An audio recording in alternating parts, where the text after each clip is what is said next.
kaum muslim pendengar setia Radio Dais dan juga Radio Gaul dan para pemirsa MAJT TV dan TVku dimanapun Anda berada. Alhamdulillahirrabbilalamin, kajian pada siang hari ini yaitu kajian tafsir tematik. Adapun tema pada siang hari ini akan melanjutkan dalam pembahasan hujan dalam Al-Quran bagian kedua. Untuk itu bagi para jamaah dan juga para santri yang nanti ingin bertanya bisa langsung ditanyakan kepada beliau, Bapak Dr. Kiai Haji Saifuddin LCMA. Baik, untuk itu marilah kita buka kajian pada siang hari ini dengan bacaan umil kitab Li Ridhoillah Wali Syafaati Rasulillah ala Hadiniyah Al-Fatihah.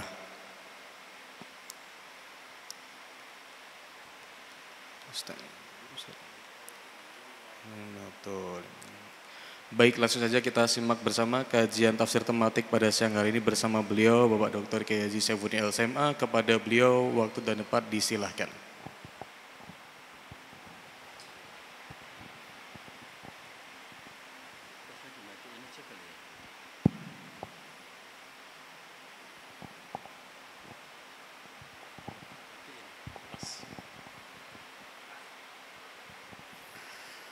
Assalamualaikum warahmatullahi wabarakatuh.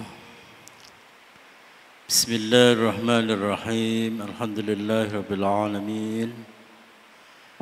Wa bihi nasta'inu ala umuri dunya waddin. Wassalatu wassalamu ala asyrafil anbiya'i wal mursalin. Sayyidina wa maulana Muhammadin wa ala alihi wa sahbihi ajma'in. Rabbi shrah li sadri wa yassir li amri wahlul 'uqdatam min lisani yafqahu qawli, amma ba'du. Hadirin jamaah kajian tafsir tematik Masjid Agung Jawa Tengah, baik yang ada di ruang utama Masjid Agung Jawa Tengah, para santri, pada santri pesantren tahfidz MAJT Basnas, para pendengar setia Radio Dais, MAJT TV, TVku dimanapun Anda berada.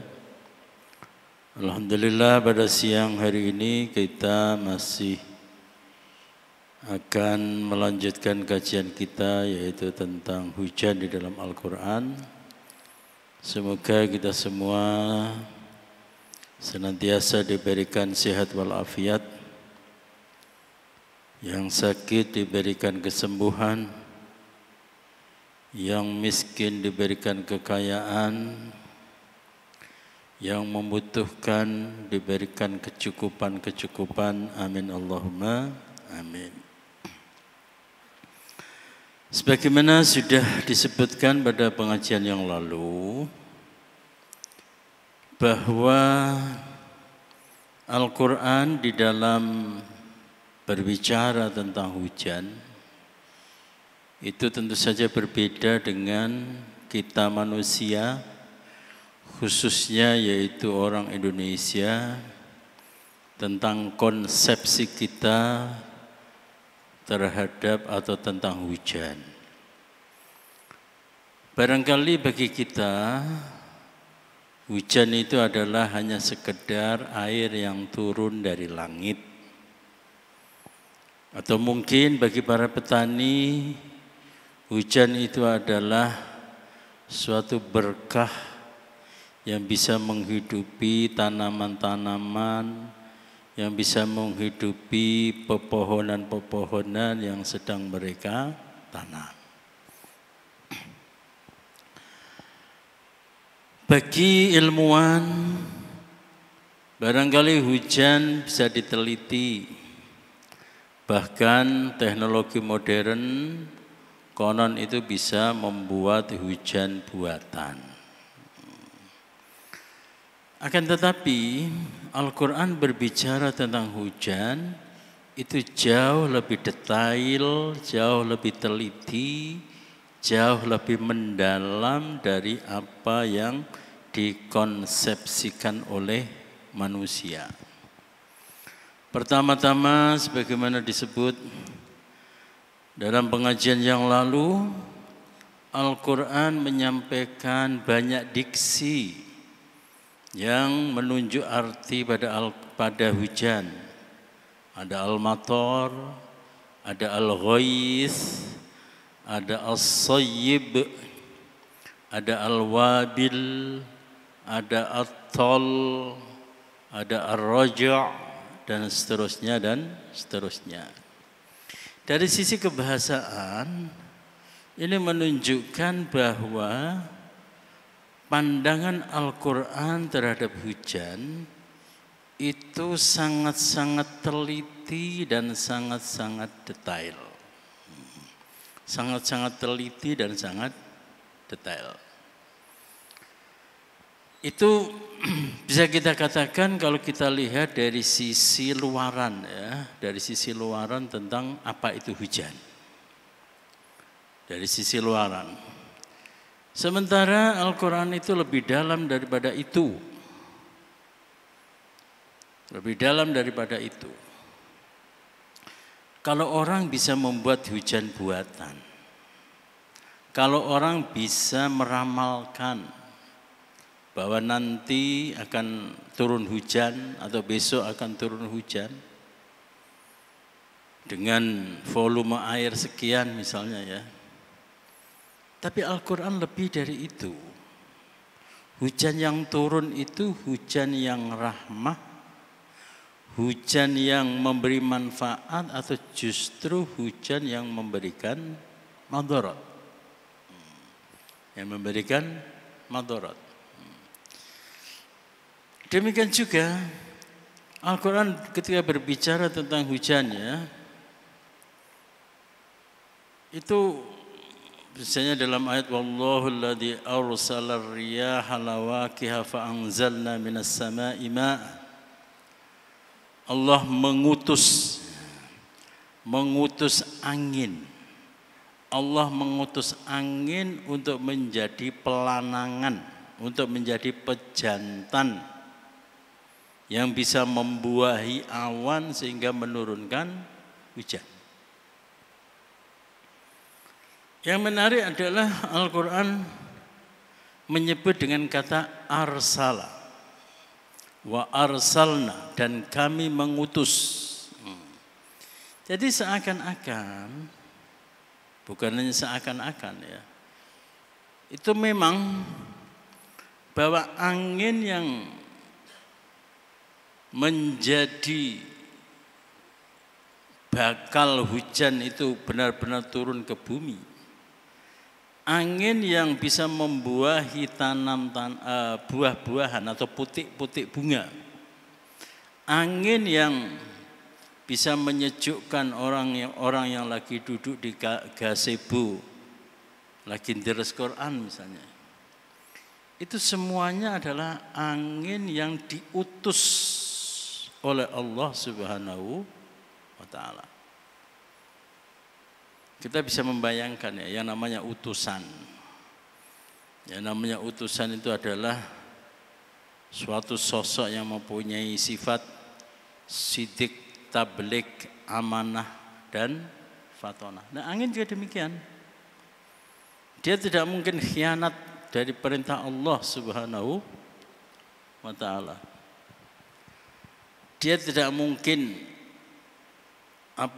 blank, tidak tahu apa yang harus dia lakukan atas perintah Allah Subhanahu wa ta'ala. Persis seperti Rasul, persis seperti para utusan. Nah, kalau angin yang menjadikan bakal hujan itu menjadi hujan yang turun ke bumi, itu diutus oleh Allah Subhanahu wa ta'ala.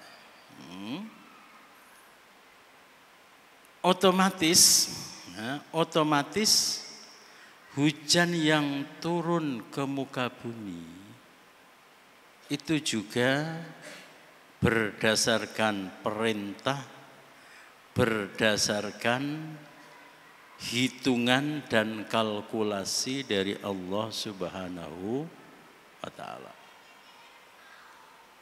Semuanya sudah dikalkulasi oleh Allah Subhanahu wa ta'ala. Makanya ya dalam ayat disebutkan tidak ada tumbuhan daun yang jatuh ke bumi. Tidak ada satu tetes air yang jatuh kecuali semuanya adalah berdasarkan takdir diukur oleh Allah Subhanahu wa taala. Nah, kita bisa melihat di dalam surah Luqman ayat 34 yang kemarin sudah kita singgung, a'udzubillahi minasyaitonir rajim. Innallaha 'indahu 'ilmus sa'ah wa yunazzilul ghaitha wa ya'lamu ma fil arham wa ma tadri nafsum madza taksibu wa ma tadri nafsum bi ayyi ardin tamut innallaha 'alimun khabir. Sesungguhnya Allah memiliki pengetahuan tentang hari kiamat. Orang-orang pada bertanya, kapan hari kiamat, kapan hari kiamat? Suku Maya ditengarai mengatakan bahwa hari kiamat itu tahun 2000 meleset. Suku ini mengatakan hari kiamat tahun 2012 meleset. Ada yang mengatakan 2025 meleset lagi. Kenapa demikian? Ya karena hari kiamat itu suatu hari yang tepat kejadiannya itu hanya Allah Subhanahu wa taala yang tahu. Dan ketahuan Allah ketahuan. Pengetahuan Allah tentang hari kiamat itu artinya adalah semua itu adalah atas kudrat dan iradat dari Allah Subhanahu wa taala. Allah tahu tentang hari kiamat, itu maksudnya juga Allah mempunyai kuasa untuk menentukan kapan hari kiamat. Allah berkehendak tentang hari kiamat. Makanya diceritakan itu ya. Diceritakan bahwa kalau setiap masuk hari Jumat, kalau manusia itu kemudian pada riang gembira karena ada sunnah Rasul, kemudian ada Jum'ah berkah, gitu ya. Itu kalau burung-burung, kalau hari Jumat itu mereka itu cemas dia itu. Ini hari Jumat, jangan-jangan hari inilah akan terjadi kiamat. Jangan-jangan hari inilah terjadi kiamat. Para burung-burung, hewan-hewan itu pada cemas.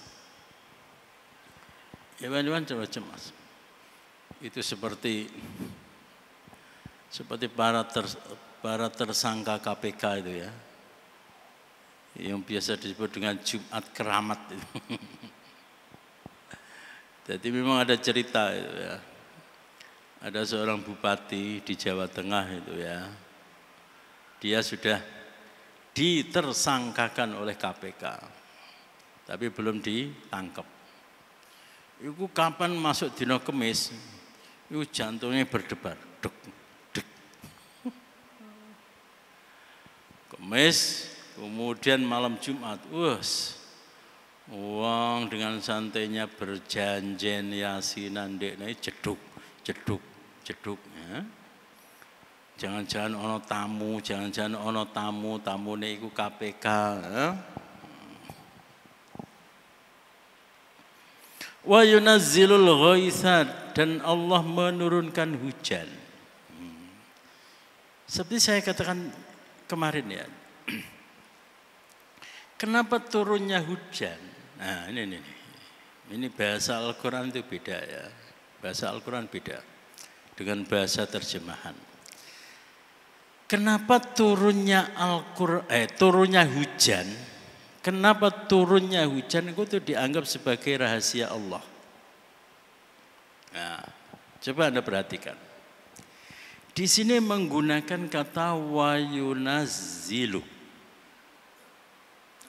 Kata wayunazzilu itu ya, oleh para ulama lughah itu dimaknai sebagai turun tapi berangsur-angsur, bertahap-tahap, berencana-berencana. Itu tanzil.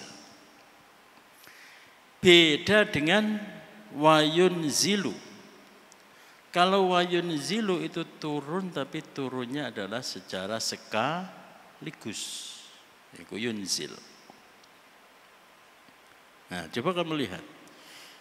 Bagaimana Al-Quran itu di dalam memilih lafaz, di dalam memilih diksi, itu sangat-sangat detail, sangat-sangat teliti. Kalau wayun zilul ghaitha, misalnya ya, itu barangkali ada yang tahu. Nah, jam 5 sore turun, orang tahu.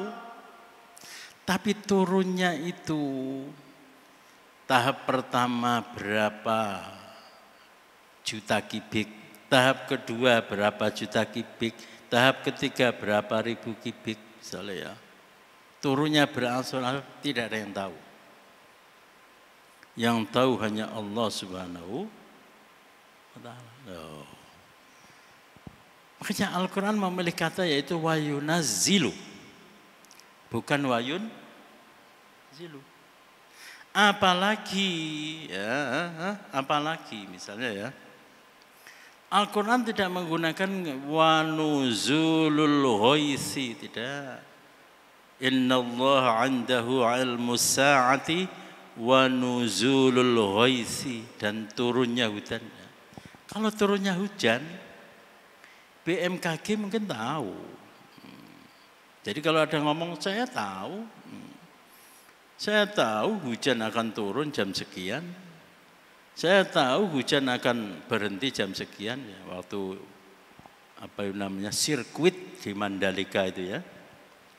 Sirkuit di Mandalika itu ada Mbak siapa itu ya, Mbak Vera atau Mbak Makinah, kok siapa sih namanya? Hah? Rara ya? Mbak Rara itu sebagai pawang hujan. Rame itu di medsos ya, rame di medsos. BMKG bilang enggak, kami sudah bisa meramal bahwa pada jam segitu, jam 4:15 itu hujan akan turun. Jadi tanpa dijampi-jampi, tanpa apa juga akan berhenti turun. Saya tahu. Nanti sekian jam lagi turun juga sudah bisa meramalkan. Tapi ternyata itu ya meleset sebetulnya. Pernah aku ceritakan ya, pas Idul Adha ya, Idul Adha. Idul Adha tak cek di kecamatanku, seret.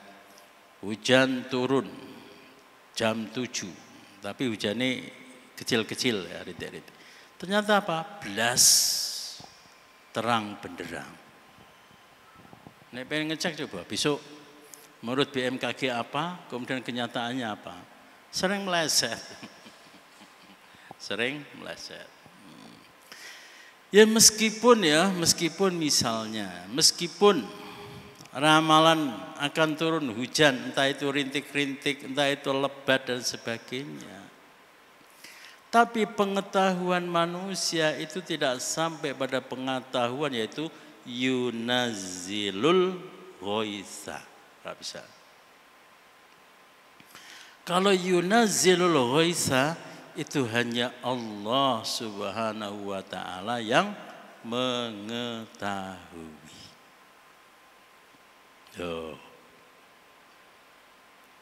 Itu dari kata yunazzilu ya. Al-Quran tidak mengatakan wa yunzilu al-ghaitha. Al-Quran juga tidak mengatakan wa nuzulul ghaisi, tidak. Apalagi ditambah yaitu al-ghais. Seperti saya sampaikan kemarin itu ya, bahwa air yang turun dari langit itu ada kalanya masuk dalam kategori al-matar. Ada kalanya masuk dalam kategori al-ghais. Ada kalanya masuk dalam kategori as-sayyib. ada kalanya masuk dalam kategori al-wabil. Jadi tidak semua yang air yang turun dari langit itu namanya adalah mator hujan, tidak. Tidak.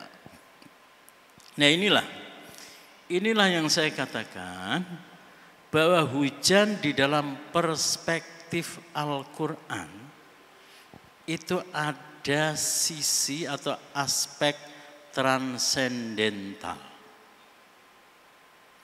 Ada aspek metafisik. Tahu transendental? Ora insidental. Transenden, yaitu sesuatu yang di luar kemampuan manusia. Metafisika yang di luar alam. Seperti saya katakan kemarin, manusia barangkali puncak pengetahuan manusia itu hanya mengetahui bahwa hujan itu akan turun pada jam 3 sore dengan volume atau dengan kategori bahwa hujan itu adalah lebat, sedang, rintik-rintik. Tapi sampai pada tingkatan transenden, sampai pada tingkatan metafisik bahwa hujan ini adalah hujan teguran, hujan azab, hujan rahmah, atau hujan bencana, atau hujan apa, itu hanya Allah Subhanahu wa ta'ala yang mengetahui. Inilah hebatnya Al-Quran ya. Di dalam memandang suatu masalah, itu tidak hanya dari satu aspek dan perspektif saja. Nanti akan kita bahas. Minggu depan lah insya Allah ya. Al-Quran juga melihat atau memandang hujan itu dari perspektif yaitu ilmu pengetahuan. Nanti ada. Nah di sini Al-Quran melihat hujan dari sisi atau dari perspektif yaitu transenden. Dari perspektif yaitu metafisika bahwa hujan itu ada yang namanya hujan rahmah, ada yang namanya hujan azab. Makanya awake dhewe iku ya, iku kudu ngerti. Kok ana udan, golek payung selesai. Enggak selesai. Enggak selesai. Bagi waliullah, bagi wong sing berbakat menjadi wali, ada hujan turun. Itu peringatan. Apakah dia mengatakan alhamdulillah ataukah mengatakan subhanallah ataukah mengatakan astaghfirullahaladzim? Itu beda. Jadi podo-podo udan, podo-podo hujan itu mempunyai misi ya, mission itu ya risalah. Mempunyai misi, mempunyai tujuan yang transendental juga. Kita tidak bisa kayak wong umum ya, hujan turun, oh ya wes lah, nggak mobil, kok terang, nggak sepeda motor, enggak selesai itu. Hujan turun, astagfirullahaladzim, dosaku apa ya, kok sampai ditegur karo Gusti Allah. Itu jenis orang yang bisa mengambil hikmah, mengambil pelajaran dari setiap kejadian. Numpak sepeda motor duduk ujug nabrak pickup amane ya. Iku astagfirullahaladzim. Bukan hal yang biasa itu. Aku lagi ngelakoni dosa apa ya, misalnya ya. Ngono iku. Kita lihat juga di dalam surah Syura. Wa huwal ladzi yunazzilul ghaitsa min ba'di ma qanatu wa yanshuru rahmatah. Wa huwal waliyul hamid. Dialah yang menurunkan hujan setelah mereka berputus asa dan dia pula yang menyebarkan rahmatnya. Dialah Maha Pelindung lagi Maha Terpuji. Di sini mengisyaratkan bahwa hujan yang turun itu sekaligus membawa misi rahmah. Membawa misi rahmah. Dan ini juga menarik juga. Di sini dalam konteks yaitu dalam konteks orang-orang itu sudah merasa putus asa tidak turun hujan. Kemudian bahasa Al-Quran di dalam menjawab kegelisahan mereka itu dengan menggunakan kata wa yunazzilul ghaitsa. Wa huwallazi yunazzilul ghaitsa. Dialah Allah yang menurunkan. Nah, ini terjemah pancane angel. Terjemah itu pancane angel. Padahal kata yunazzilu itu harus diartikan ya. Dan dialah Allah yang menurunkan secara terukur. Yang menurunkan secara berangsur-angsur. Yang menurunkan secara bertahap. Yunazzilu. Tidak hanya sekedar diterjemah menurunkan. Ya apa-apa. Jenenge wae terjemah ya. Jenenge wae terjemah. Kalau penafsiran itu macam itu. Sebabnya apa? Orang yang lama tidak mendapatkan hujan. Kemudian diberi hujan oleh Allah Subhanahu wa taala. Kalau hujan itu adalah hujan rahmah. Kalau hujan itu adalah hujan rahmah, maka hujan itu ya jarine wong petani ku ya. Jadi pas panas buanter berbulan-bulan, mari ngono kemudian ana hujan buanter sekali tapi 5 menit. Setelah itu kemudian kering lagi, panas lagi. Itu justru menghancurkan apa itu jenenge? Menghancurkan daun-daun dan sebagainya. Menambah bumi menjadi lebih panas. Pohon ini Semarang, kita bisa rasakan ya. Barudan ini justru tambah panas. Barudan ini justru tambah panas. Sebabnya apa? Sebab turunnya hujan itu tidak sampai membasahi bumi bagian dalam.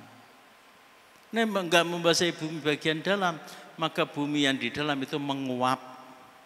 Nek bumi itu menguap, akhirnya muncul yaitu jenenge hawa panas.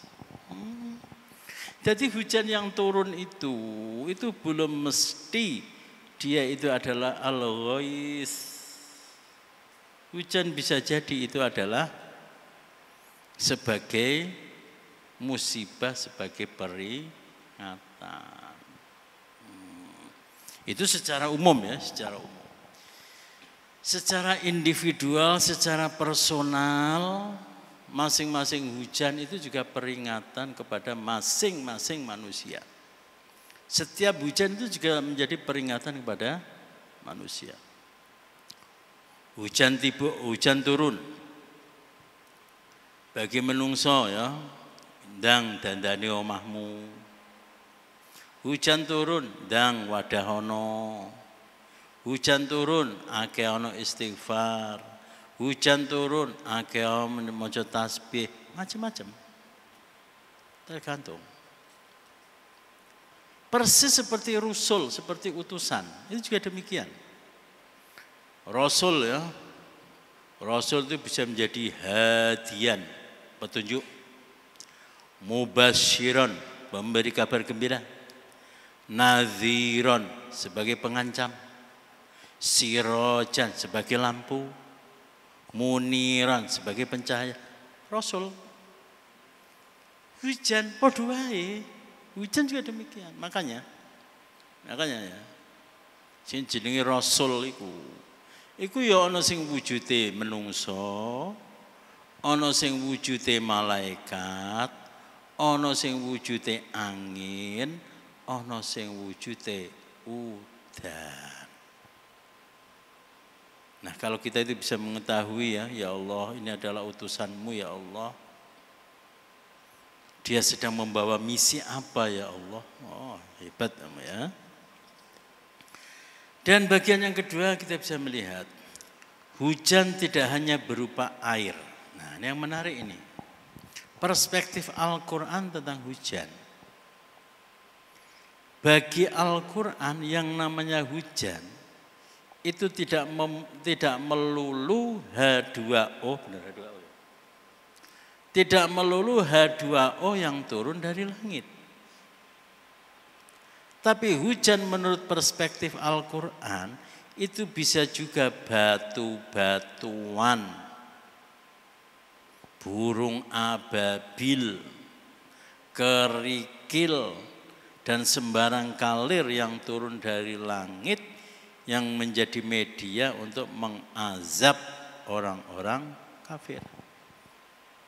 Misalnya kisah Nabi Lut, فَأَنْجَيْنَاهُ وَأَهْلَهُ إِلَّا امْرَأَتَهُ كَانَتْ مِنَ الْغَابِرِينَ وَأَمْطَرْنَا عَلَيْهِمْ مَطَرًا فَانْظُرْ كَيْفَ كَانَ عَاقِبَةُ الْمُجْرِمِينَ. Kemudian kami selamatkan Lut dan pengikutnya kecuali istrinya. Istrinya termasuk orang-orang yang tertinggal. Dan kami hujani mereka dengan hujan. Tapi hujan apa? Batu. Maka perhatikanlah bagaimana kesudahan orang yang berbuat dosa itu. Nah, demikian juga di dalam surah Al-Anfal ayat 32. Surat Hud ayat 82. Al-Quran jelas-jelas mengatakan menghujani. Ya, ini juga digunakan oleh bahasa Indonesia ya. Dalam bentuk konotatif ya. Dalam bentuk konotatif yaitu menghujani tidak melulu berupa air. Jadi kesimpulannya adalah bahwa hujan dalam perspektif Al-Quran itu tidak hanya sekedar air yang turun dari langit, tapi hujan menurut perspektif Al-Quran bisa pula batu yang turun dari langit dan seterusnya. Demikian juga hujan menurut perspektif Al-Quran tidak hanya sekedar air yang turun dari langit itu adalah satu misi tidak, satu risalah tidak, tapi air yang turun dari langit itu membawa misi dan fungsi yang bermacam-macam. Baik, ada pertanyaan? Baik, Alhamdulillah telah kita simak bersama kajian daripada siang hari dengan tema hujan bagian kedua. Ada pertanyaan Pak dari pendengar. Assalamualaikum warahmatullahi wabarakatuh. Perkenalkan saya Heri dari Progo, Citarum. Izin bertanya, bagaimana sikap kita ketika diberikan nikmat yang banyak oleh Allah berupa hujan? Hujan ini banyak sehingga saking banyaknya kita berdoa, ya Allah cukupanlah rezeki ini sudah lebih dari cukup sehingga hujan itu menjadi banjir. Itu bagaimana Pak Yai? Terima kasih. Wassalamualaikum warahmatullahi wabarakatuh. Baik, memang hujan yang turun dari langit itu ya, itu memang di luar kehendak kita. Dan Rasulullah SAW itu sudah memberi contoh ya, dengan doa-doa, Allahumma sayyiban nafi'ah, ya Allah jadikan hujan yang tercurah ini sebagai hujan yang bermanfaat ya Allah. Ya Allah alirkanlah hujan ini ke gunung-gunung, ke tumbuh-tumbuhan ya Allah. Allahumma hawalaina la alaina.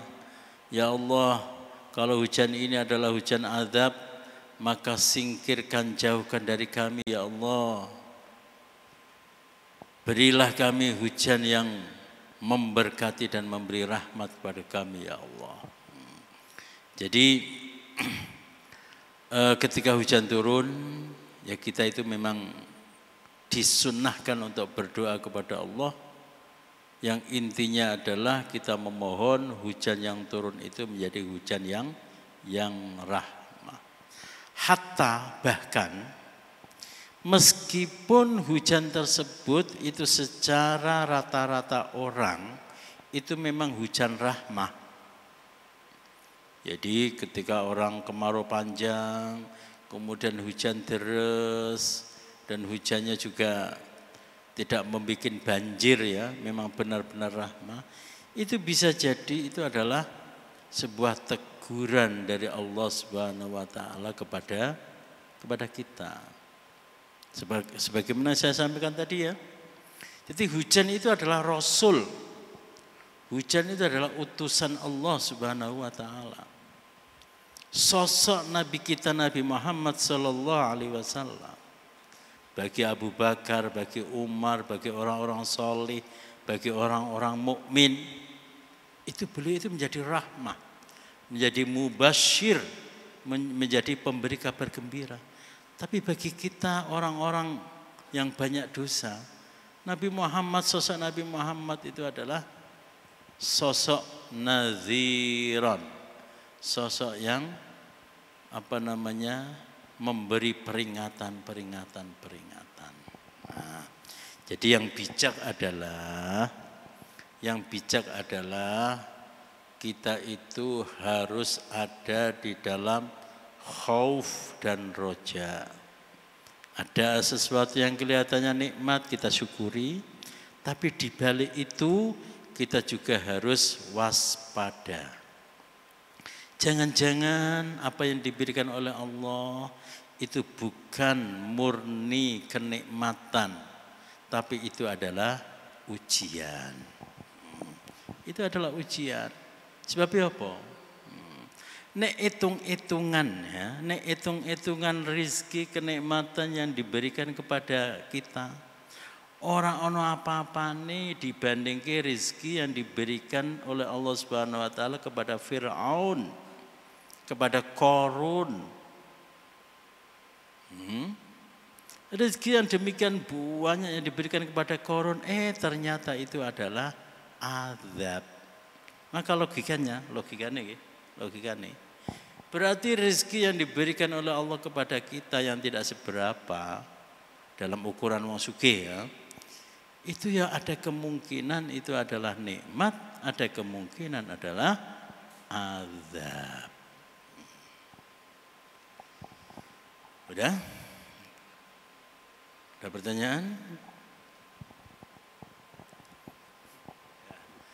Baik, kita cukupkan pengajian kita. InsyaAllah kita lanjut minggu depan.